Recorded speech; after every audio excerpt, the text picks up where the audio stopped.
O motivo de eu dar esse reboot no canal é que eu andei reorganizando a divulgação do projeto, então fica aí como material consultativo, beleza? Então, como estabelecido previamente, esse continua sendo o vídeo 1 dessa fundação teórica do projeto, né, desse novo percurso revolucionário aí de superação do capitalismo, que começa com o projeto da Universidade Cooperativa. O episódio 0, que também teve um reboot essa semana, eu vou deixar no ar, mesmo não gostando muito do tom que eu usei nele. Acho que eu deixei aí me levar pelo sentimento de frustração com os companheiros da esquerda, mas para bom entendedor, né, aquele que coloca o conteúdo acima da forma, eu tenho certeza que receberá bem as críticas. Então é isso, segue-se aí um breve chamado à ação voltado ao presidente Lula, quem sabe, né? Custa nada tentar. E então a proposta em detalhes. Então hoje a gente vai abordar muita questão prática, né? Muita coisa interessante, que vai esclarecer muita dúvida e, se Deus quiser, vocês sairão daqui com a mesma convicção que eu tenho, beleza? Então fiquem ligados até o final. E é a partir daí que a gente vai poder esclarecer o real motivo dele ser revolucionário, tá? Uma vez entendido o projeto, beleza? Aí a gente vai abordar como de fato o projeto é muito mais transformador do que parece, tá bom?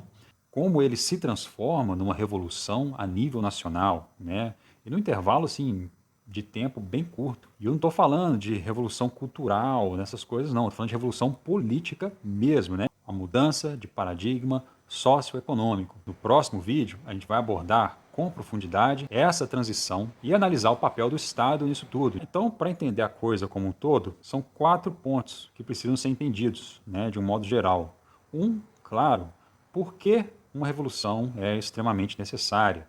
E isso aí a gente vai explorar, né, futuramente aqui no canal com mais calma. Mas, para resumir, né, que são 4 ciclos viciosos inerentes à estrutura do sistema de mercado. Claro, o primeiro, mais particularmente, do capitalismo propriamente dito, que é a necessidade de crescimento infinito. Né? A gente vai ver por que ele é necessário. O outro ciclo vicioso é que, entre as ações de mercado, né, por mais ideais que elas sejam, ela nunca confere meio a meio de vantagem entre cada agente econômico participante dessa transação, sejam pessoas, sejam empresas, sejam países, né? Sempre tem uma vantagem um pouquinho mais para um lado, né? Isso é matemáticos, né? São trabalhos de matemáticos, né? Isso aí leva essas pequenas vantagens se acumulam, que levam à acumulação de ativos, e como a taxa de retorno sobre investimento ela tende a superar a taxa de crescimento da economia, você tem uma bola de neve, né? A acumulação de riqueza se torna exponencial, né? E isso leva ao terceiro ciclo vicioso, né, do sistema de mercado, que essa acumulação de riqueza se traduz em acumulação de poder, né, de influência sobre as esferas públicas. Né? Não é à toa que aí o Congresso é dominado pela bancada empresarial. Por que tem tanto empresário querendo virar político? Bom, são 2 motivos, na verdade. Um, porque são narcisistas. Né? Para você chegar no topo dessa hierarquia econômica, para ser um empresário de sucesso, via de regra, não são todos, mas via de regra você tem que ser inescrupuloso. As pessoas com mais sensibilidade, mais empatia, né, que não querem explorar tanto o seu trabalhador ou produzir externalidade ambiental aí, deixando poluição para trás, as pessoas vão ficando pelo caminho, né? Quem vai sobrevivendo nesse meio empresarial são os menos escrupulosos. E, obviamente, parte desse caráter narcisista, sociopático, está o interesse em posições de poder, né, que está representado aí também pela política. Mas tem um motivo prático, né, porque na política é onde eles vão fazer leis que beneficiam a si próprios, né, para continuar acumulando cada vez mais riqueza. Né? Agora, é 1%, né, alguns especialistas falam até no máximo 5% da humanidade que são pessoas desse tipo, né, de caráter narcisista, sociopata, mas 1% de 200 milhões de brasileiros, né, são 2 milhões, é muita gente. Né? Então, tem esse problema aí.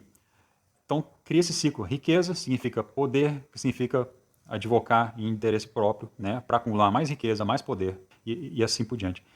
E tem o quarto ciclo, que é o ciclo, o sistema de mercado se caracterizar pelos ciclos de boom e crash, de crises, de expansão e retração. Então, esses 4 ciclos se reforçam mutuamente. Né? Então, não tem socialismo, não tem solução reformas dentro desse sistema que vai resolver essa questão. Tá? Que é uma coisa que a gente vai explorar em breve no canal. Né? O segundo ponto, então, que precisa ser entendido para uma compreensão dessa proposta são as premissas por trás dela, né? Que são o porquê dessa abordagem que a gente está adotando aqui. Tá? Terceiro ponto é onde estamos agora, né, que é entender como esse projeto vem à luz juridicamente, né, como ele é possível, mas não só isso, né, por que ele é desejável, né, por que ele é benéfico para a sociedade. Então aí a gente vai abordar nesse primeiro vídeo questões técnicas, né, burocráticas, jurídicas e quarto ponto, que é do micro para o macro. Como que a gente vai passar desse projeto local para uma revolução em nível nacional, até mesmo mundial, queira Deus, né?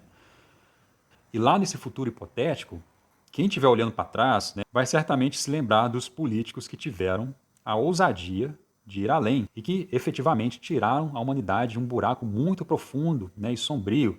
Então, que seja o Lula, né? Vamos lá, Lula, né? Tá aí, você sonhou com o país das cooperativas, tá aí o caminho, né? Como eu disse, né, os primeiros líderes que derem esse primeiro passo serão lembrados para sempre, né? Bota o Lula aí, ó, lá no Monte Rushmore, né? Bota a cara dele no Cristo Redentor, tá? Então vamos lá, esse é o nosso percurso revolucionário, né? Essa apresentação propõe um modelo inovador de universidade pública que integra a formação acadêmica tradicional, né, com a educação prática em ofícios, através de um ecossistema cooperativo. Por que universidade? Né? Por que mexer com isso? Né? Porque universidade no Brasil são autarquias, né? Tem grande autonomia administrativa, que contam com imunidade tributária, são naturalmente financiadas pelo Estado e são instituições localizadas fora da lógica do mercado, pelo menos e em princípio, representam o espírito investigativo, né, do ser humano. Esse modelo, que aqui eu vou chamar de a Universidade Cooperativa Federal, a UCF, busca oferecer aos estudantes uma formação integral, unindo aí o saber teórico ao aprendizado prático de ofícios. Então, a UCF, a Universidade Cooperativa Federal, seria estruturada como uma universidade, né, convencional, aí na sua base docente, administrativa, tá? Você não precisa ser mexido. Mas aí, de novo, incorporando uma cooperativa de estudantes que funciona como uma espécie de mistura entre o Senai com o viver cotidiano, né, com tarefas cotidianas da vida comunitária, né, de subsistência mesmo. Então, inclusive, manda isso aí para o seu amigo de direita, né, aquele que odeia a universidade pública, né, fala para ele, olha aí, ó, uma ideia para pôr essa juventude universitária para trabalhar, né, para fazer algo útil, né, esse bando de maconheiro, né, não?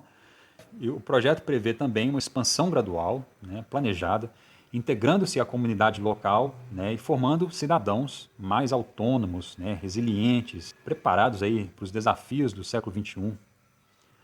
Mas, beleza, até aí não tem nada de realmente revolucionário, né? Apesar de ser, na minha humilde opinião, uma ideia inovadora. Então, a gente vai chegando ao ponto, né? O mais importante, esse modelo da universidade cooperativa vai oferecer uma resposta ao sistema de mercado, uma alternativa a ele e que constitui, ao mesmo tempo, um modelo de transição a esse mundo pós-capitalista, né? Essa mudança de paradigma, tá?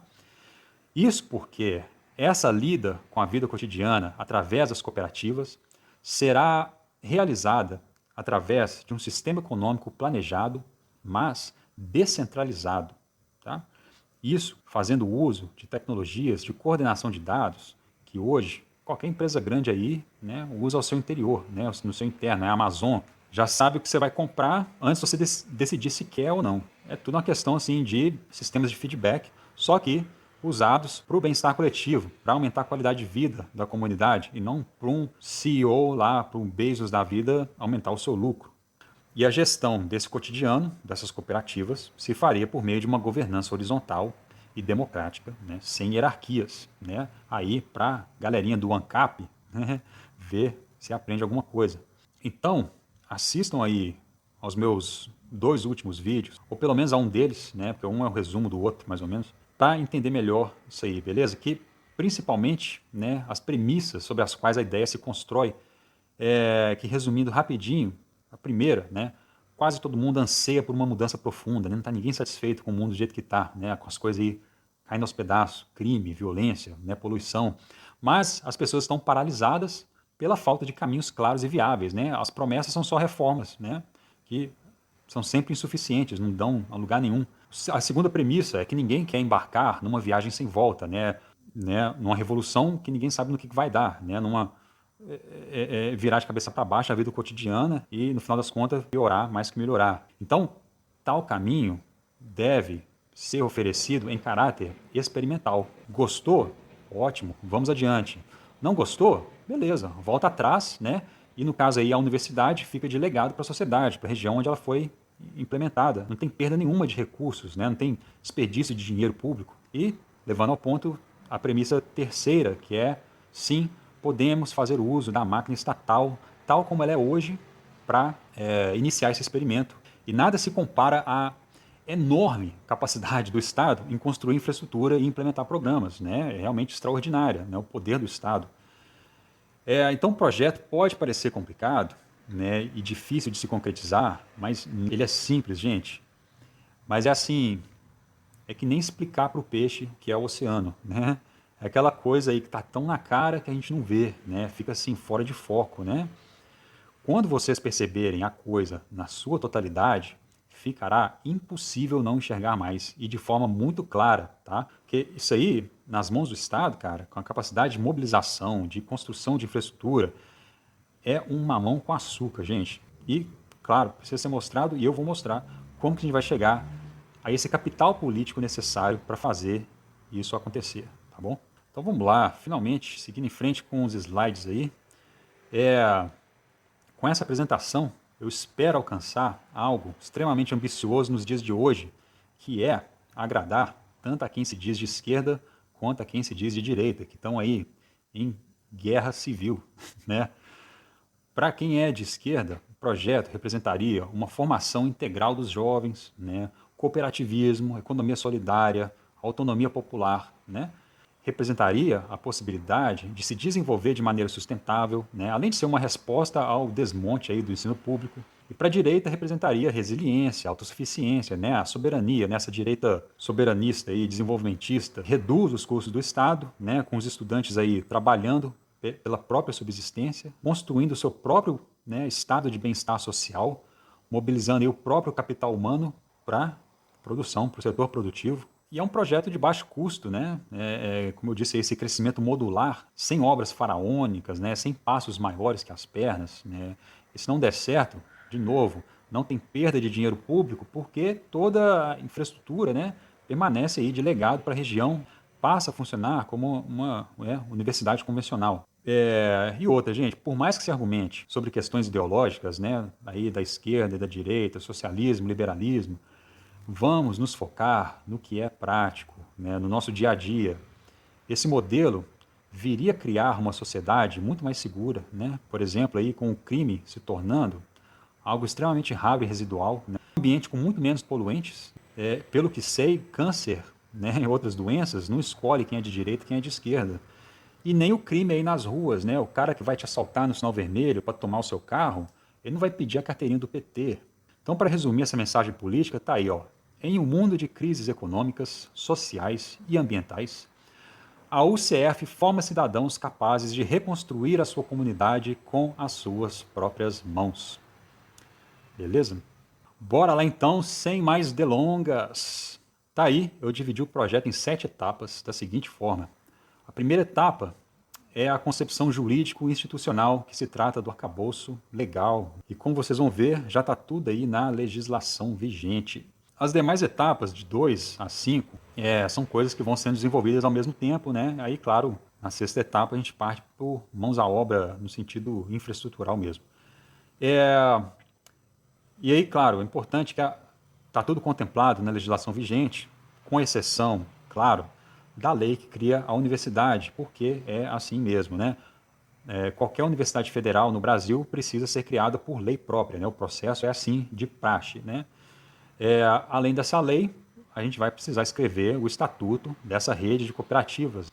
E aí, beleza, tem a fundação, né, da coisa com as salvaguardas jurídicas, né, que a gente vai abordar aqui. Então, essa etapa será o foco desse vídeo e eu vou tratar o tema a exaustão, beleza? Antes, a gente dá uma pincelada aí sobre as demais etapas, né, e um pouco mais de detalhes mais para frente. A segunda etapa, né, definir esse modelo legal, você projeta onde vai acontecer, obviamente, que espaços físicos são necessários, né, salas de aula, oficinas, moradias, hospital universitário eventualmente, em que localidade do país, uma que dispõe de recursos físicos necessários, que necessita de tal investimento, desse tipo de desenvolvimento, com em nosso favor, uma cultura local já cooperativa, com uma comunidade local que se beneficiaria da universidade e que beneficiaria a universidade, né? A etapa 3, que é, obviamente, a comunidade fundadora. Quem vai fazer acontecer isso aí? Então, você tem os concursos para os professores, técnicos, processo seletivo para os estudantes, né? Recrutamento de instrutores. As pessoas que vão fazer o projeto acontecer são selecionadas. Etapa 4 é a concepção educacional e pedagógica. Então, a gente parte para o que será ensinado, né? Qual é o currículo, quais são os cursos, como funciona essa escola de ofícios, né? Dentro desse modelo cooperativo, que eu vou explicar mais para frente, né? Como serão as certificações, né? Etapa 5, desenvolvimento da tecnologia e da própria cooperativa, né? Ou rede de cooperativas. Aí as ferramentas do dia a dia são criadas, né? Você tem a formalização das cooperativas, o desenvolvimento de aplicativos, né? De softwares, né? Dessa rede de coordenação de dados, né? Do sistema de crédito de tempo. E aí a gente vai ver que esse é o fator aí que nos move para fora do sistema de mercado.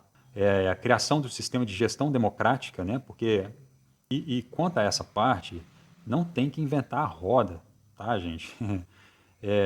Tem muita coisa aí e eu vou trazer algo que para muitos será inédito, que é um projeto que saiu há pouco tempo aí do meu grande amigo Peter Joseph, o coletivo Integral Collective, que está fazendo um trabalho monumental nessa área. Então, o que eles estão desenvolvendo aí no GitHub, né, nas paradas aí, vai vir a calhar muito bem ao nosso projeto para complementar, né, a parte técnica. E aí, beleza, etapa 6, com tudo pronto no papel, você constrói de novo, de maneira modular. Né? Começa com a infraestrutura mínima e vai testando. Começa pequeno aí, com 500 alunos, roda um ano, avalia, ajusta. Etapa 7, para o alto e avante. Né? Depois que o piloto deu certo, você escalona e quem sabe o projeto vira um movimento, né? Essa verdadeira revolução. Continuando aí, essa etapa 1 que a gente vai abordar com mais detalhes a partir da metade aí da apresentação.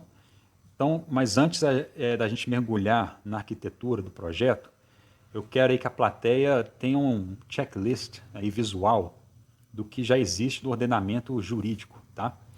A beleza desse projeto é que não tem que inventar nada, né? Cada pilar da UCF, da universidade aí, já está ancorado em leis federais, né? Em leis para lá de consolidadas, tá? Vejam aí, ó, a lei das cooperativas, né? 5.764, que com os seus complementos, né? Visto que é uma lei antiga, né? Lá dos tempos da ditadura, né? Aí você tem o fundamental, que é o afastamento do vínculo empregatício pela via da lei do estágio, que é um verdadeiro pulo do gato, que eu vou explicar melhor. E aí a contagem da carga prática, né, pela resolução do Conselho Nacional de Educação e por aí vai. Contratação de instrutores, beleza. O mais importante aqui são as recomendações de segurança, né? Que é você ter um estatuto claro, né? Democracia efetiva, ausência de subordinação, né? Isso não são detalhes superficiais, são e precisam ser a cláusula pétrea do nosso modelo para que não sejamos confundidos aí com uma mera terceirizadora de mão de obra, tá? Essa é a base legal que garante que o juiz do trabalho, lá no futuro, olhe para a cooperativa e enxergue ela como o que realmente é, ou seja, uma escola, uma comunidade, né? E não uma empresa, porque de fato não é mesmo, né? Até aí beleza, né, gente? A gente então volta para essa etapa no final da apresentação, tá bom? Seguindo aí, etapa 2, a concepção territorial e infraestrutural, né? De antemão, é muito importante entender como essa universidade seria construída e como ela funcionaria. E esse entendimento, já de cara, deixa clara a viabilidade de se construir algo dessa natureza assim, do zero, né, do nada, que, em princípio, soaria como assim, né, bilhões de reais serão necessários, né, anos de construção, mas não é assim, né? Porque, adotando essa abordagem modular, né, que eu já mencionei, a coisa sairia do papel num curtíssimo intervalo de tempo, tá? Então, no começo, né, com a aquisição do terreno, a gente já está pensando no objetivo máximo, né, que seria, na minha concepção, o projeto culminar numa verdadeira cidade, né, de tamanho médio, aí com cerca de 100 mil habitantes, talvez, né, entre 50 e 200 mil, qualquer coisa nessa faixa seria o que eu julgo ideal. Mas a gente não precisa chegar lá para o projeto demonstrar sucesso. São apenas cenários que potencializam a coisa, tá bom? Então a gente já começa com o terreno, né, com o planejamento para talvez um dia chegar lá. E esse terreno, que ele seja extenso bastante para conseguir oferecer soberania alimentar a essa comunidade universitária, a essa mini cidade. Isso é essencial para cumprir com os objetivos centrais do projeto, tá? Então ali você tem essas terras cultiváveis, né, agriculturais, em uma quantidade suficiente e também águas, né, desse tipo de recursos, né, naturais. Então, voltando à questão de construir a universidade do zero, em vez de tentar adaptar uma universidade já existente, traz vantagens estratégicas e operacionais, né, fundamentais. Aí naquele ponto que eu mencionei, né, uma universidade tradicional, já pronta, né, já possui suas estruturas físicas, né, consolidadas, né, currículos já aí engessados, culturas organizacionais enraizadas, né, o corpo docente, o corpo técnico, né, está tudo já estabilizado lá nas suas rotinas, né, nas suas expectativas. Então, introduzir um modelo cooperativo com exigência de formação prática em ofícios, né, em uma instituição já existente significa enfrentar, né, resistências profundas, né? Desde aí a reestruturação de prédios, né, laboratórios, né, até a negociação com os sindicatos, com uma provável criação de passivos trabalhistas, né, devido aí à necessidade de rescindir contratos de terceirização, né, de readequar planos de carreira. Então, além disso, o orçamento e o planejamento de uma universidade né, já existente já estão aí comprometidos, né, com demandas pré-existentes. A inércia institucional ela é um grande obstáculo, né, para esse caráter inovador que a gente está querendo colocar à prova. Ao construir do zero, ao contrário, né, a nossa universidade cooperativa pode desenhar, né, o seu campus já com as oficinas integradas, né, ao espaço acadêmico, né, desde a planta original, né. Contratar docentes, técnicos já alinhados com a filosofia cooperativa e criar uma cultura organizacional que valorize o saber prático, né, tanto quanto teórico, né, aí já de cara, desde o primeiro dia. Então, esse crescimento modular permite testar, né, errar, corrigir, né, em pequena escala, né, antes de expandir, sem comprometer aí milhares de estudantes, né, recursos já alocados, né, mas sem ter que esperar anos e anos de construção, beleza? E aí, né, um aspecto também inovador que seria envolver a comunidade local, que no caso já poderia ser envolvida desde o começo, né, com instrutores comunitários, né, sendo parte fundadora do projeto, né, e não uma adição aí posterior. Então, do ponto de vista político e jurídico, fica muito mais fácil aprovar uma lei criando essa nova universidade, né, com esse modelo inovador, do que reformar profundamente, né, uma instituição já existente, né? Mas é aquela coisa, né? É possível também, só que explorar esses obstáculos todos vira uma tarefa bem chatinha, né? Até mesmo para o público aí poder acompanhar. Então, em resumo, construir do zero não é apenas mais fácil, né? Mas, e isso sim, é a única maneira viável de garantir que o modelo dessa universidade nasça, né, puro, coerente, né, alinhado com os objetivos maiores, né, aí com todas as peças encaixadinhas, né? Então esse planejamento físico do campus, né, construído de forma modular e gradual, começa aí na primeira fase, né, com a construção de toda a infraestrutura necessária para somente um número inicial de estudantes, que eu sugiro algo bem modesto aí, né, cerca de 500. Talvez um pouco mais, um pouco menos, aí depender, né, se a gente tiver mais ou menos entusiasmo e um via libre aí para avançar. Mas já dá para começar com isso, né? Então a gente constrói o núcleo acadêmico, né, com salas de aula, laboratórios e, paralelamente, já instalamos as oficinas práticas, marcenaria, serralheria, elétrica, né, cozinha, escola, né, que serão geridas pelas cooperativas desde o primeiro dia. Tá? E já nessa fase se constrói a infraestrutura convivial da primeira turma de estudantes, né, alojamentos, refeitórios, infraestrutura de esporte, né, um centro de lazer, né. Aí beleza, na segunda fase a gente expande os cursos, amplia as oficinas e continua a construir moradias aí para os calouros vindouros, né, do próximo ano e demais infraestruturas cotidianas, né? E aí, na terceira fase, a gente constrói um hospital universitário, né, que inclui aí um centro de formação em primeiros socorros, enfermagem prática, né? E esse crescimento, então, é controlado e sustentável, que vai permitindo ajustes ao longo do caminho, tá? Beleza, aí a gente parte para o recrutamento de talentos, né, a comunidade fundadora. E essa etapa é Mobral, né, gente? São as pessoas para colocar o projeto em prática, que aqui a gente fala, né, de quem fará a coisa acontecer. Claro, os grandes protagonistas aí sendo os estudantes, né, selecionados aí pelo Enem, né, sistema de seleção unificado.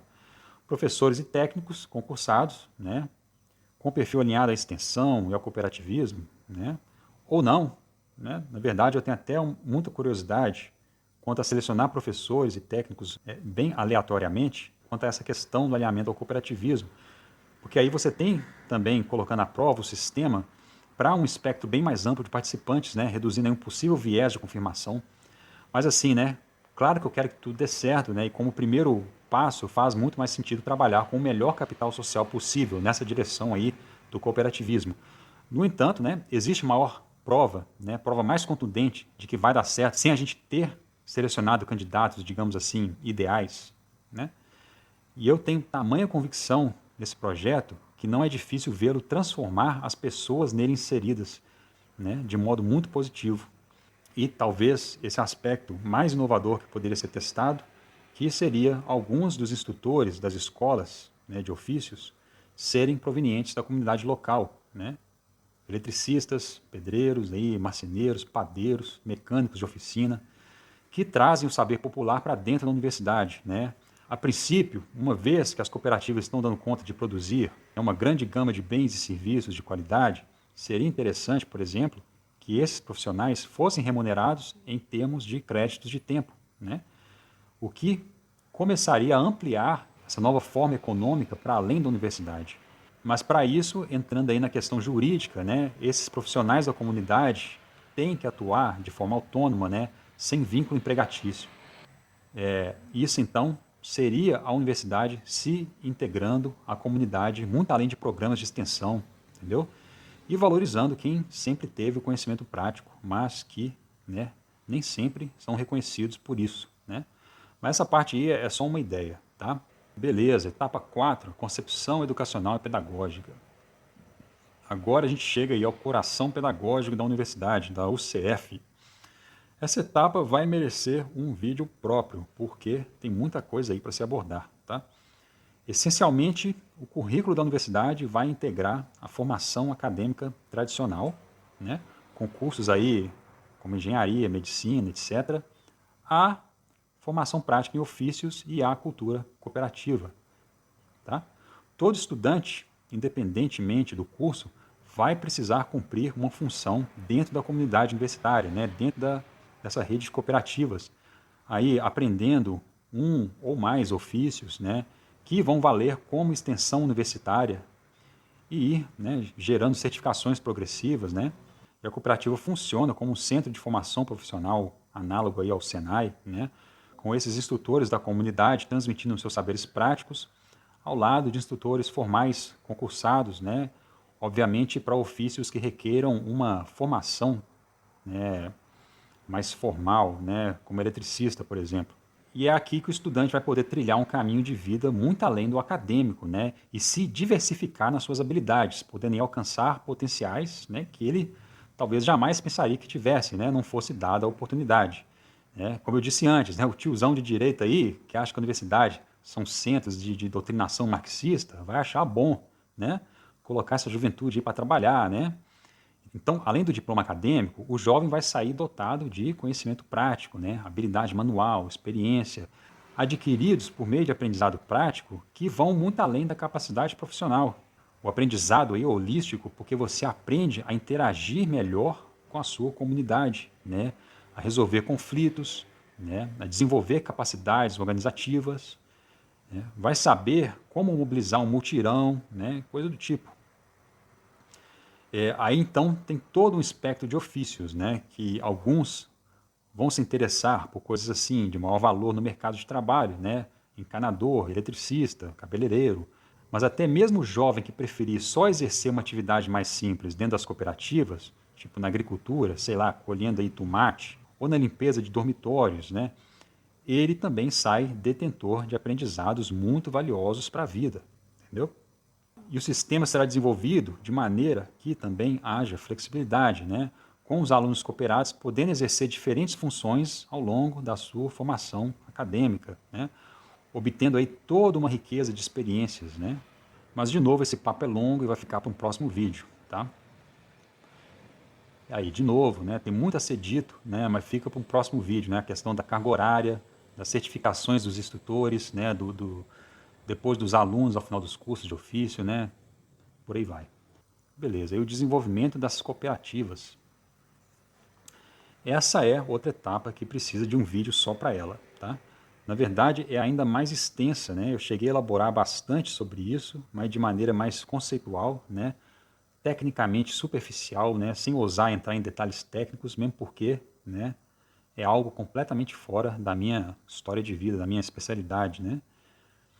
Mas, como eu disse antes, felizmente tem uma galera aí, né, da computação que tem muita energia para trabalhar nisso, né? E ideias não faltam. Como eu mencionei antes, né, aqui nesse projeto eu vou seguir o que o coletivo integral tem estabelecido, né, no que se refere às questões dos sistemas informáticos, né, da coordenação cibernética, né. Essa palavra cibernética saiu de moda, né, mas é muito simples, né, é muito significado muito prático, que vai aí cair como uma luva aqui para a gente. Então, só para não dizer nada, essa etapa aí é a engrenagem, né, que faz o modelo funcionar no dia a dia, né. A gente coloca a cooperativa em funcionamento e cria as ferramentas tecnológicas necessárias para a sua gestão. As cooperativas, né, dos estudantes, então, são formalizadas com o estatuto que garante a gestão democrática e, como objetivos centrais, a formação e a prestação de serviços, né? E criamos aí um aplicativo que registra tudo, né, os softwares, né? As horas de trabalho, horas de formação, créditos acumulados, certificações, e funciona aí como um fórum de deliberação também. Continuando aí, esse sistema de crédito de tempo, né, é a alma da economia interna, né? Cada hora de atividade gera aí créditos, né, não transferíveis que podem ser usados para adquirir alimentos, né, refeições, reparos, quaisquer produtos oferecidos dentro da comunidade universitária, né, bens e serviços devidamente certificados e habilitados a receberem essa troca por crédito de tempo. O crédito de tempo gerado no seu trabalho, beleza, é o seu salário, mas ele quando é trocado por um produto ele não se torna o salário da pessoa que o está recebendo, né? Porque é a cooperativa que o recebe, entendeu?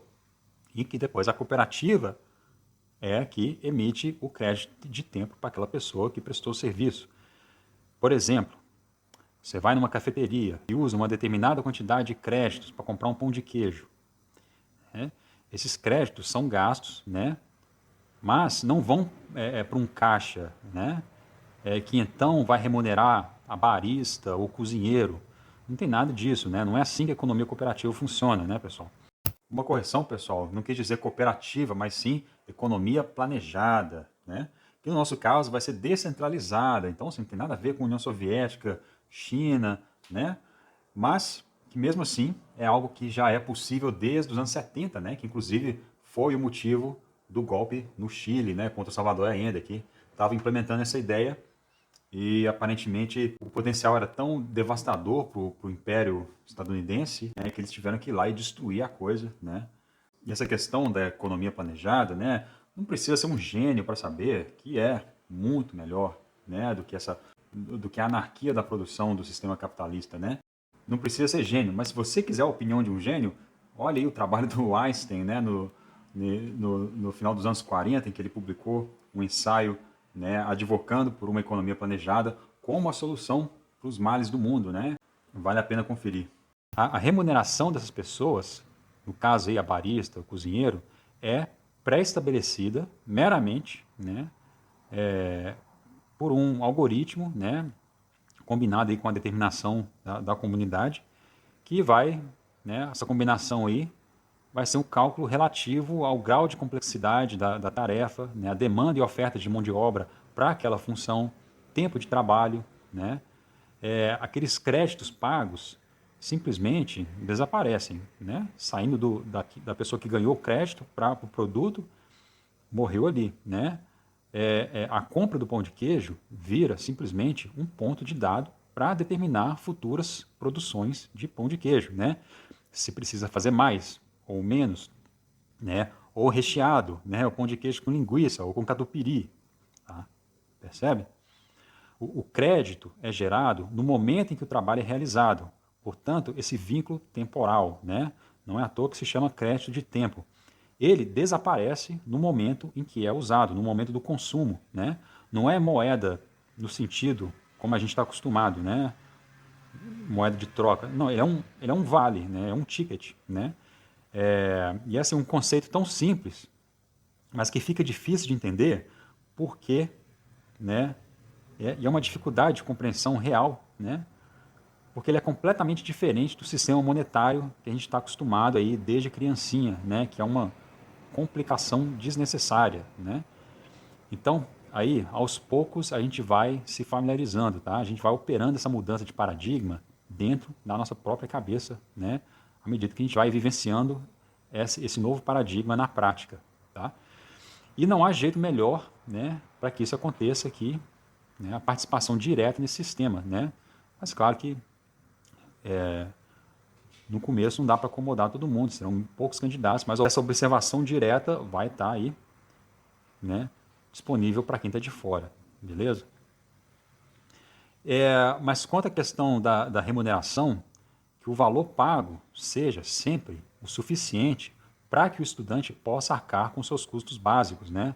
Por exemplo, moradia aí não tem sentido nenhum ter um custo, né? Moradia vai ser feita aí, fabricada aí, né, dessa maneira modular, vai ser igual para todo mundo e está incluída aí nesse sistema, né? Agora, o que você vai ter que arcar são seus móveis, né? Serviço de lavanderia, nessas coisas assim, do dia a dia, que cada um tem uma certa preferência, né? Então, por menos valorizada que seja a sua contribuição, né? Ela ainda assim te renderia créditos suficientes para receber, né? Para arcar com todos os custos, né? Receber aí a sua alimentação in natura, né? Produtos aí da horta para você cozinhar, fazer a sua própria comida, né? Mas talvez algumas funções sejam, né, tão simples, né, com tanta demanda, tanta oferta de mão de obra, né, que essa pessoa talvez não possa se dar o luxo de, por exemplo, comprar uma refeição pronta, né, no bandejão todo dia, né, ou numa cafeteria, né, com a frequência maior. Já o estudante cooperado, que opta por trabalhos mais desgastantes, né, mais complexos, né, ou de maior responsabilidade, com assim, menor oferta de mão de obra, ou que exija um maior tempo de treinamento, né, e aí o treinamento também é remunerado como trabalho, claro, ele teria mais créditos à disposição para gastos, digamos assim, supérfluos, né, com mais frequência. Né? Ele vai poder comer na cafeteria com maior frequência. Né? Mas beleza, tem muita coisa aí para ser discutida, né? Então fica para uma próxima oportunidade, porque o vídeo já está ficando longo. Próxima etapa, a operação piloto, né? O ciclo de aprendizado. Aí chega o dia D, né? Assim que tivermos uma infraestrutura mínima construída, a gente começa a dar vida a essa infraestrutura, né? Ou seja, a gente vai colocando o projeto em prática. Então, nesse ponto inicial, a gente começa com um piloto aí de 500 alunos, né, no primeiro ano, e a cooperativa inicia as suas atividades com foco, né, primário, né, na produção agrícola para abastecer o refeitório, né, e os estudantes começam aí nas escolas de ofício para aprender ofícios mais complexos. Então, o aplicativo de crédito é já colocado em prática, né, testado, ajustado aí em tempo real, né, que será discutido aí mais futuramente. E nesse meio tempo constrói-se os alojamentos para os alunos que serão admitidos no próximo ano, né, e assim por diante. Paralelamente, a gente vai negociando com o Ministério da Educação, com o Ministério do Trabalho, né, o reconhecimento nacional desses certificados, né, das escolas de ofício, criando aí novas vias de profissionalização para os jovens. Tá? Aí, após o primeiro ano, né, uma comissão avalia o desempenho acadêmico, né, a satisfação dos estudantes cooperados, o impacto comunitário, o nível de resiliência adquirido. Com base nesses resultados, o projeto é ajustado, né, e se dá o via libera aí para a duplicação das vagas, ou seja, 500 novos calouros num total de 1.000 alunos para o próximo ano. Né? Aí de 1.000 alunos para o próximo ano, admite mais 1.000 calouros, passa para 2.000 no ano seguinte. Né? E vai se criando mais cursos, né? Assim sucessivamente. Então, ao fim do segundo ano, você já tem pronta a estrutura para dobrar de novo a quantidade de estudantes. Né? Então, aí vai se dobrando cada vez mais a infraestrutura. Né? E aí, sei lá, chama lá os chineses com essas técnicas malucas deles aí de construção rápida. Né? Então, essa fase é crucial para aprender, para errar, né? Aprender com os erros, né? E corrigir o modelo antes de expandir a coisa. E voltando aí à questão do tamanho do terreno, né? O objetivo mais ambicioso, na minha concepção, seria chegar aí a 100.000 estudantes, habitantes, né? E isso dá para fazer num prazo aí de 10 anos ou menos, né? Duplicando a cada ano, com 8 anos chega lá. Mas talvez gere tanto entusiasmo que a gente cai numa espiral positiva, quem sabe, né? A gente decida acelerar esse processo ou aplicá-los em outros lugares, né? Em universidades aí já consolidadas, né? De maneiras diferentes, mas que façam parte desse processo, né? Que compartilhem protocolos, né? E procedimentos, integrando-se aí essa federação de cooperativas cada vez mais.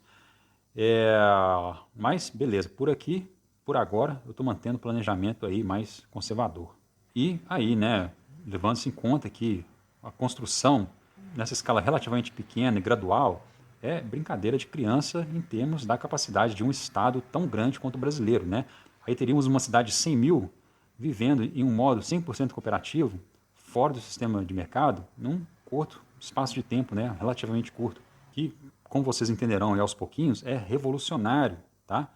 E principalmente comparado com o que se tem aí de promessas para o futuro, né? Caminhos de reformas, né? Ou, né, os movimentos políticos revolucionários, né? O que eles teriam condições de entregar num prazo semelhante a esse, né? Vou trazer aqui mais para frente um quadro comparativo aí dessas coisas. Mas beleza, seguindo em frente, chega aí então a expansão, né? E consolidação dessa rede, né? Que se o piloto der certo, o céu é o limite, né? A gente começa a expandir.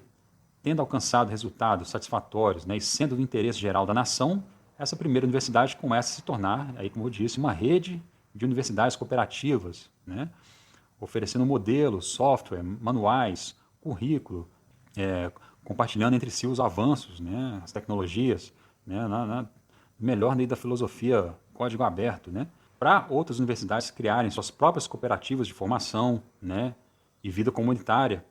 Nesse meio tempo, nesse iter aí, a gente vai deixando os contratos de terceirização expirar, né, para que sejam substituídos por cooperativas, né, que vão se integrando aí cada vez mais à comunidade, né, adjacente aí, né, que a universidade ali constrói ela, né, ao lado de uma cidade de pequeno porte, médio porte, né, que vai aí haver todo um ecossistema de interações, né, oferecendo cursos, serviços para moradores, né, mutirões em situações de crise, né, como enchentes, apagões, mobilizando aí a estrutura para prestar assistência. Então, a UCF deixa de ser uma universidade e se torna um movimento de resiliência comunitária. Tá? Mas beleza, não é revolucionário bastante? Aguenta a mão aí que o chumbo grosso está vindo ainda. Então a gente continua a expandir, né, para outros âmbitos, né, cada vez mais se integrando à sociedade, né, talvez com pilotos agora de transformação de bairros inteiros, né, pequenas cidades, fazendas, indústrias, né, adaptando aí essas unidades a esse modelo de autogestão comunitária e cooperativa. Né. Muito simples, mas é muito trabalho. Né. Mas com um passo de cada vez a gente chega lá. Né, e como prometido aí o verdadeiro aspecto revolucionário, né, que vai ficar para o próximo vídeo. E eu vou mostrar para vocês que essa expansão não significaria que a gente abriria mão de coisas que gostamos no nosso modo de viver aí no capitalismo. Né? A gente confunde muito o estilo de vida com o sistema econômico. Né? Não tem muito a ver uma coisa com a outra, não. Você pode continuar tendo um carro bacana, tendo time profissional de futebol para torcer, né? E é um exemplo que me fascinou bastante, que mais para frente eu mostro com mais detalhes, como que isso funcionaria dentro desse sistema cooperativo que não usa mais o dinheiro, né? E, modéstia à parte, tornaria até mesmo esse tipo de atividade muito mais interessante, né? De se participar, de se assistir. Mas beleza, só para ficar deixa, porque hoje ainda temos aí mais chão para cobrir. E claro, né, quanto a esse tópico, muito tem que ser dito sobre o papel do Estado, né? E é um assunto mais complexo, mas também bem fácil de acompanhar, porque é muito lógico. E só aí, né, de novo, vocês entenderão o significado revolucionário dessa proposta na sua totalidade aí, tá? Então, não percam, gente.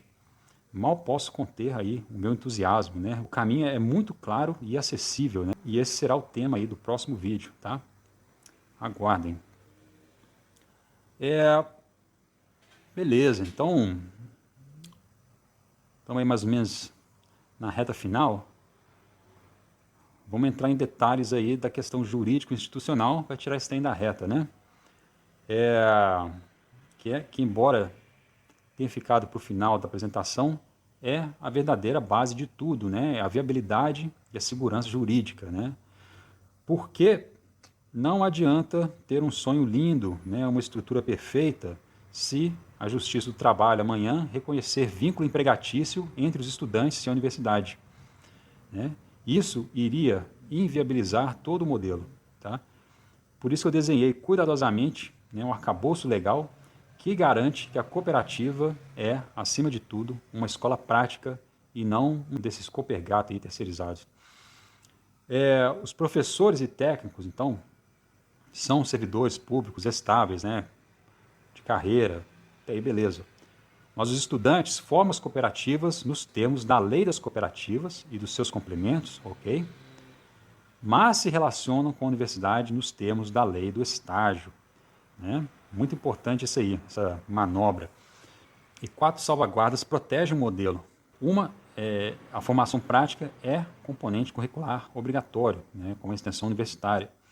O 2, não há subordinação a chefes, muito importante isso. 3 é a gestão democrática e 4 é o estatuto da cooperativa, declarando que seu objetivo é a formação e não o lucro, né? Isso tudo, novamente, amparado aí pela lei do estágio e pela resolução de extensão, né, do CNE, como a corda de segurança, digamos assim, que permite ao projeto levantar voo. Tá? E aí a gente desce ao coração do projeto, né? O projeto é construir uma universidade que tenha a solidez da estrutura pública, mas a agilidade e a formação prática do cooperativismo. Tá? Para isso, a gente define uma dupla formação muito clara. De um lado, o Estado, representado por docentes e técnicos, né, concursados, que garantem a formação acadêmica tradicional, né, sai ali com seu diploma bonitinho, né, a gestão da máquina pública, né, e do outro, os estudantes, que não são meros espectadores, né, mas protagonistas organizados nas cooperativas de trabalho, de produção, de formação. No entanto, a gente precisa encarar aí o tal do elefante na sala, né? A jurisprudência trabalhista brasileira é muito dura com cooperativas que funcionam como intermediárias de mão de obra, né? Então, se o aluno apenas prestar serviço para a universidade ou para terceiros, né, com horário fixo, né, com ordens, aí a justiça fatalmente reconhece o vínculo empregatício, né? Que beleza, né? Em termos do atual sistema, né, tem mais que reconhecer mesmo. Né? Mas para fins de se fazer uma transição a um outro sistema, isso aí se transforma no entrave. Né? E é aqui que entra a engenharia jurídica, né, do slide aí seguinte, que são as nossas salvaguardas. Então aqui estão as duas primeiras trincheiras jurídicas. Primeiro, a autonomia pedagógica. Né? As escolas de ofício não se tratam de um bico, né, ou de um trabalho, né, entre aspas. Elas são um componente curricular, entendeu? Bem diferente. Né? O estudante escolhe o ofício como escolheria uma disciplina de história ou de matemática. Né? É uma optativa obrigatória, se é que isso faz sentido. Então, a lei do estágio foi feita exatamente para isso, né? Para legitimar a prática do estágio como ato educativo, né? E não como trabalho. E o segundo aí é a inexistência de subordinação, né? Aqui é o ponto mais crítico em termos jurídicos, né? Porque o estudante cooperado não tem chefe, né? Ele não recebe ordens de um professor ou de um cliente externo. Vai ter ali a figura do líder daquela atividade, né? Que tem diferentes posições, mas é uma, digamos assim, uma hierarquia temporária, né? Pertinente só àquela tarefa, né? Não é a figura do chefe estabelecido, né? E solidificada. E na maioria das cooperativas nem isso precisa, né? Vai ter ali simplesmente um quadro ali com as tarefas a serem feitas e cada um, né, as completa da sua maneira. Claro que aí tem também alguém numa função de controlar, de verificar se tudo foi feito direitinho, né? Não sendo feito direitinho, o aluno que fez o serviço porco, né, vai ser chamado para dar esclarecimento, né, eventualmente receber sanções, né, todo tipo de mecanismo sim. A relação é de aprendizado, né, de cooperação nas tarefas cotidianas, né, não de obediência, ainda que existam pessoas em posições de supervisão, né, de orientação. Então, a gente passa aí para a terceira salvaguarda, que é a gestão democrática. E aí entra de novo o coletivo integral, que temos, né, esse diferencial tecnológico de peso, que é toda a infraestrutura da produção que a gente vai pegar aí emprestado lá do projeto do Peter Joseph. Né? Numa cooperativa tradicional, a democracia às vezes esbarra na falta de informação, né? Mas aí a gente usa esse sistema de inteligência coletiva que irá fornecer dados de demanda, né? Modelagem de cenários, né? Auditoria em tempo real. Ele não tira o poder do aluno, né? Muito pelo contrário, ele potencializa a decisão da assembleia, né? Garantindo aí que o que for produzido tenha sentido para a comunidade e para a formação das pessoas. Muito detalhe aí para ser entrado aí no devido vídeo mais no futuro. A quarta salvaguarda é a mais simples, né, talvez a mais forte, que é o estatuto social. Se o estatuto disser, né, que o objetivo aí é o lucro, aí a gente está perdido, né? Mas se declarar em vernáculo jurídico que o objetivo final é a formação profissional, né, e comunitária, e que o excedente, mesmo não sendo em termos financeiros em um primeiro momento, mas aí a gente vai ver como ele pode e deve, né, ser usado para trocas com o mercado externo por insumos, etc., por intermédio do Estado, né, como expliquei no vídeo anterior. Mas, pela definição estatutária, esse excedente não passa de uma mera consequência pedagógica, entendeu? E aí a gente se blinda, né? A lei das cooperativas, né, dá essa margem para a gente. Aí passemos então à operacionalização, né, da relação com a universidade.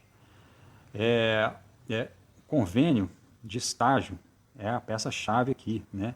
Ele oficializa que a atividade prática das cooperativas se trata de extensão universitária, afastando, de novo, qualquer alegação de vínculo empregatício com a universidade, né? O que não significa que o esforço do estudante não seja recompensado, muito pelo contrário, né? Novamente, o sistema de crédito de tempo, né? Cada hora dedicada a um curso de ofício, né, a produção, e gera créditos, né? Esses créditos podem ser usados, então, para adquirir produtos ou serviços da própria cooperativa, né? Ou seja, o aluno que ajudou a produzir alimento ou móveis, né, por exemplo, pode usar esses créditos para levar esses itens para a sua própria casa, né? Isso gera um círculo aí virtuoso de reconhecimento mútuo e reconhecimento próprio, né? Que é o tema aí da alienação do trabalho, né? Por fim, a logística aí, pessoal. Voltando ao final do slide anterior, né? O Estado entra com a infraestrutura pesada, insumos, equipamento, espaço físico. Beleza, isso tudo aí já previsto no orçamento, né, por se tratar de uma universidade pública. Mas podemos ir além e incrementar a coisa, né? O que a cooperativa produzir além da demanda interna pode ser trocado com o próprio Estado por insumos, né, equipamentos aí adicionais, né, gerando aí um fluxo muito interessante para viabilizar cada vez mais projetos dentro da universidade, entendeu? E aí a vida na universidade vai se complexificando, né? Cada vez mais simulando aí o mundo real e alcançando níveis aí mais altos, né, de autossuficiência. Deu para entender? Beleza, até agora a gente falou de leis, salvaguardas, né, estratégias, né? Vamos descer do plano abstrato e colocar o aluno no centro da narrativa, né? Como fica a vida de um estudante da UCF na prática. Vamos imaginar aí a Luana, né, estudante aí, ela ingressa aí no curso de pedagogia, né? Ela terá as aulas teóricas tradicionais, né, com os servidores públicos de carreira, né, os professores, mas ela já é automaticamente, no primeiro dia, integrada à cooperativa, né, em funções, claro, que não exijam treinamento, ou que só exija poucos dias, né, ou semanas de treinamento. Aí ela olha o cardápio, né, de ofícios, né, e por interesse pessoal escolhe ali panificador e confeiteiro. Aí então a grade curricular dela vai incluir, vamos supor, 4 horas semanais na padaria, né, da cooperativa, né, padaria escola, né. Ao mesmo tempo, ela contempla se um curso de ofício mais longo é do interesse dela, né. Aí vai lá, curso de eletricista, né, eletrotécnica, com uma determinada carga horária semanal que é então integrada também à sua grade curricular.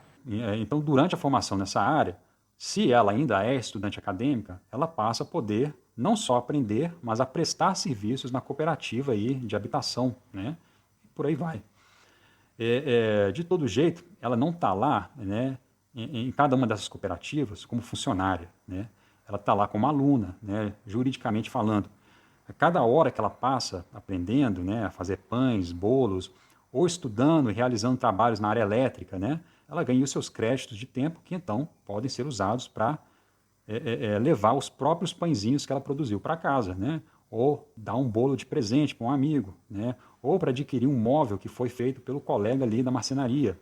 Então, durante esse processo, a coordenação de dados, né, obviamente anonimizados, coletados aí em cada ponto de produção e consumo, vai auxiliando a Assembleia a decidir, né, se a padaria pode produzir pães, né, para a merenda escolar da prefeitura aí na comunidade local, ou como excedente para trocas com o Estado por insumos, né, não previstos no orçamento. Né?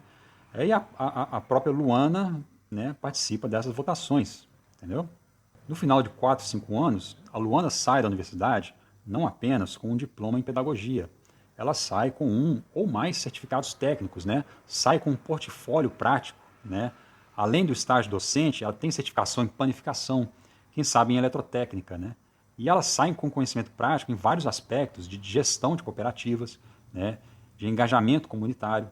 Ela se torna uma cidadã muito mais completa, né?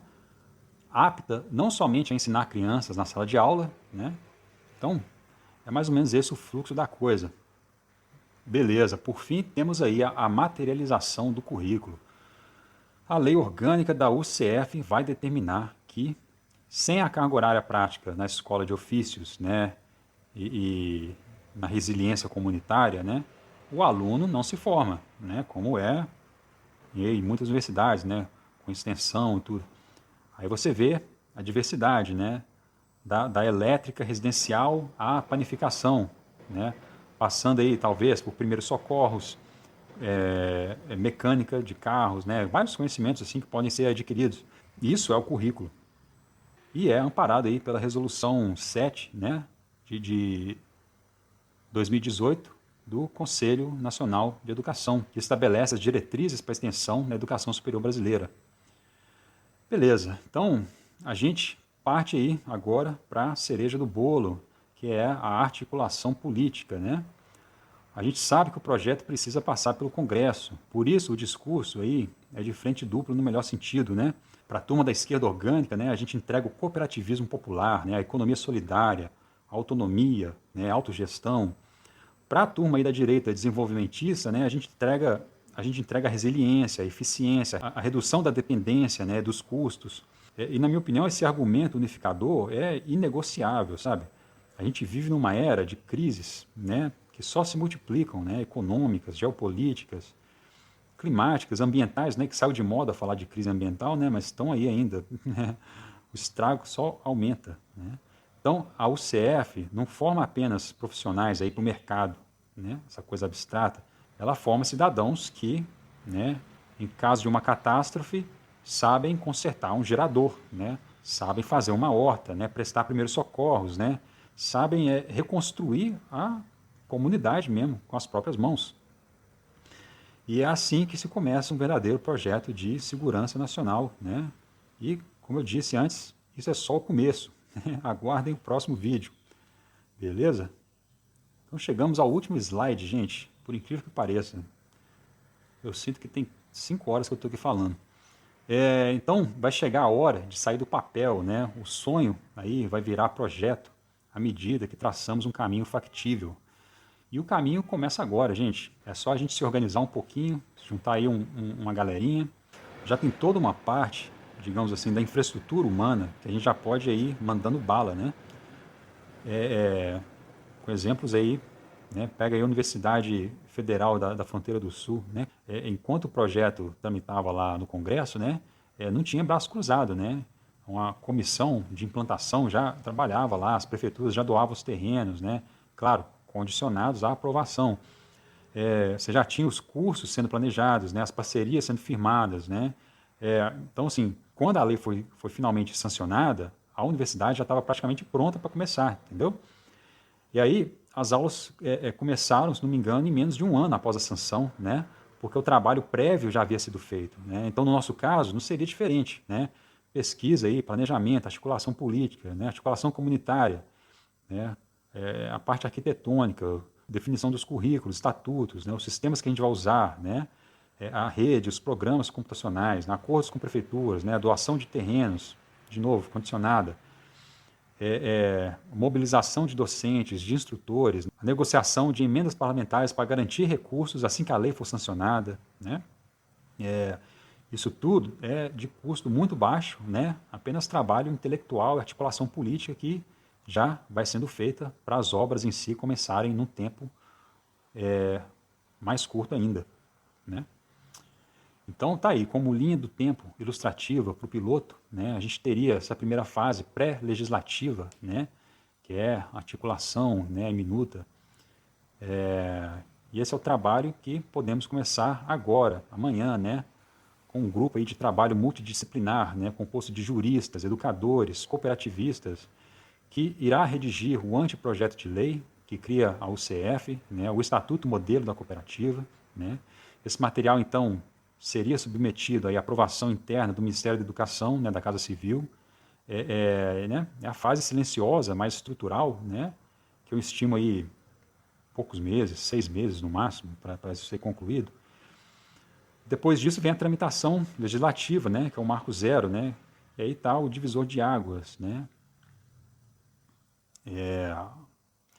A gente apresenta o projeto de lei no Congresso, mobiliza a sociedade civil, né, utilizando aí esse discurso aí que tanto satisfaça a pessoas que, né, se identificam na direita quanto na esquerda, né, gente? Como eu disse aí no primeiro vídeo, somos todos seres humanos em busca de qualidade de vida. É simples assim, né? As nossas exigências, as nossas necessidades são as mesmas, né? Além do básico, são muito parecidas, né? Então, diferenças políticas, ideológicas, sinto muito, mas dividir para conquistar, né? A gente está caindo nesse jogo aí que vai de contra o nosso interesse como cidadãos, né? A gente está fazendo o jogo aí do setor corporativo aí que quer, né, manter o seu poder, né? O setor oligárquico, aristocrático. Então, vamos conversar com todo mundo, né? Até com o tio bolsonarista, entendeu? Com a esquerda, a gente conversa sobre cooperativismo, né? E com a direita a gente conversa aí sobre soberania, né? Essas coisas aí, mesmo sabendo que, mas assim, enfim. Então a gente pressiona pela aprovação, claro, uma vez que tem um número suficiente aí, como a Margaret Mead fala, né, na frase célebre dela aqui, é assim mesmo, é só com um número de cidadãos conscientes e engajados, né, e muitas vezes é um número reduzido, né, que basta para que as grandes mudanças aconteçam na sociedade. Mas é somente assim que acontece, né? Não vai vir nada do líder X, do partido Y. Você pode, né, esperar sentado.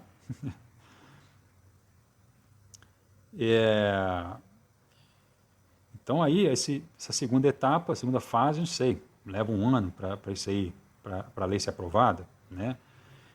E a partir daí, a universidade existe, né, juridicamente, né? E esse é o nosso grande objetivo estratégico, beleza? A partir daí é botar, né, a mão na massa, né? Com a lei sancionada, né, fase 3, a gente corre, né, para ação concreta, né? Nomeia-se a comissão de implantação, né? Publica-se o edital de concurso público para docentes e técnicos, né? Simultaneamente a gente vai formalizando aí a Federação de Cooperativas de Trabalho, né, de produção e formação, né?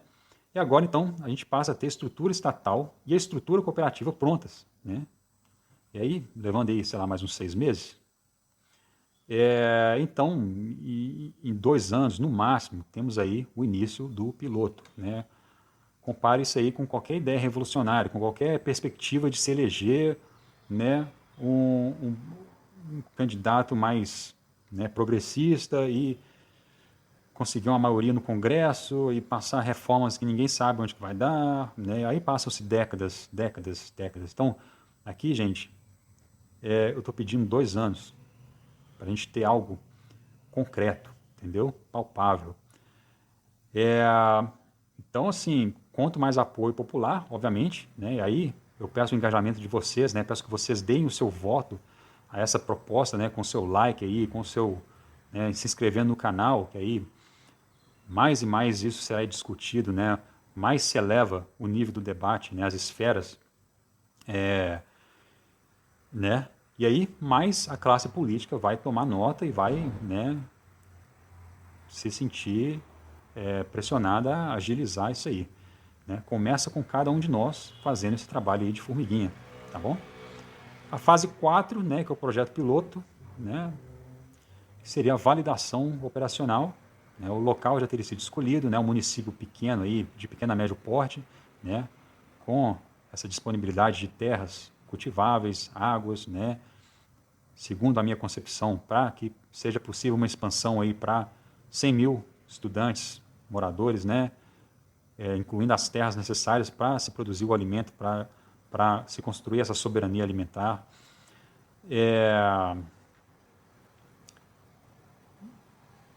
Mas, no campo acadêmico, a gente começa pequeno. Pode começar até mesmo com um único curso de graduação, né, para simplificar ao máximo. Né? Mas dá para começar com uns 10. Né? Ao mesmo tempo, se implementa toda a estrutura aí para, no mínimo, 3 ou 4 opções, né, práticas de escolas de ofício, que também dá para começar com umas 20, 30. Né? Mas beleza, durante o primeiro ano a gente valida, né, o sistema aí de crédito de tempo, né, a produção, né, essa coordenação cibernética, né, que é o termo correto, mas que as pessoas têm uma ideia meio estranha dele. A gente vai averiguando aí a eficiência disso tudo, né, e o mais importante, né, a segurança jurídica das salvaguardas que desenhamos aí. A gente tem finalmente a constatação de que elas protegem esse piloto contra qualquer descaracterização. Né? E o piloto aí, então, é a prova de conceito, né, do modelo. E a gente parte para a fase 5, que é avaliação e expansão, quem sabe, nacional, né? De posse aí de dados rigorosos do piloto, né? Taxa de evasão, aprendizado prático, produção comunitária, né? Eventuais ajustes jurídicos, né? Aí a gente expande o modelo gradualmente.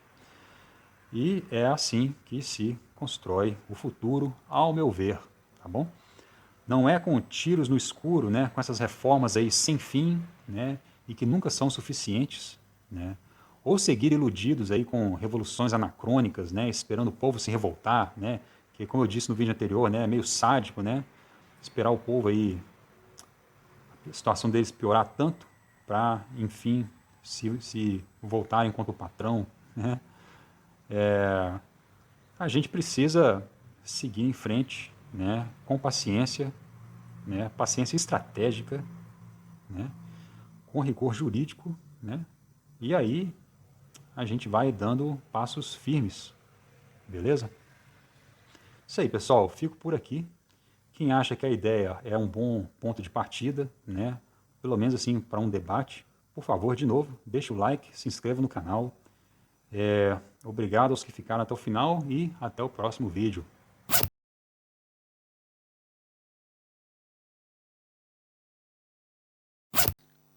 O que torna pensadores como Paulo Freire tão revolucionários é a união indissociável entre teoria crítica e prática transformadora. E aqui a gente tem 3 pilares dessa proposta da universidade cooperativa aplicados à obra de Paulo Freire. O pilar número 1 é a sabedoria. Não se refere ao conhecimento acadêmico estéril, mas à sabedoria vivida. É o saber que nasce da escuta atenta das pessoas comuns, do reconhecimento do senso comum e da experiência de vida dos oprimidos.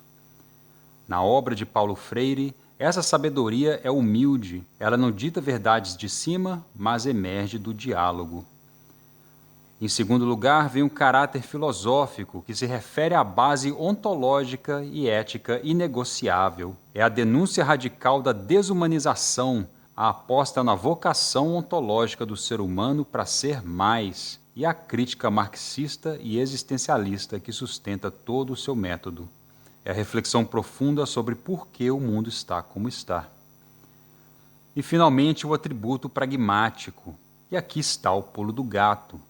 Diferente de filósofos europeus abstratos, Paulo Freire desenvolveu um método concreto, os ciclos de cultura, as palavras geradoras, a codificação e descodificação.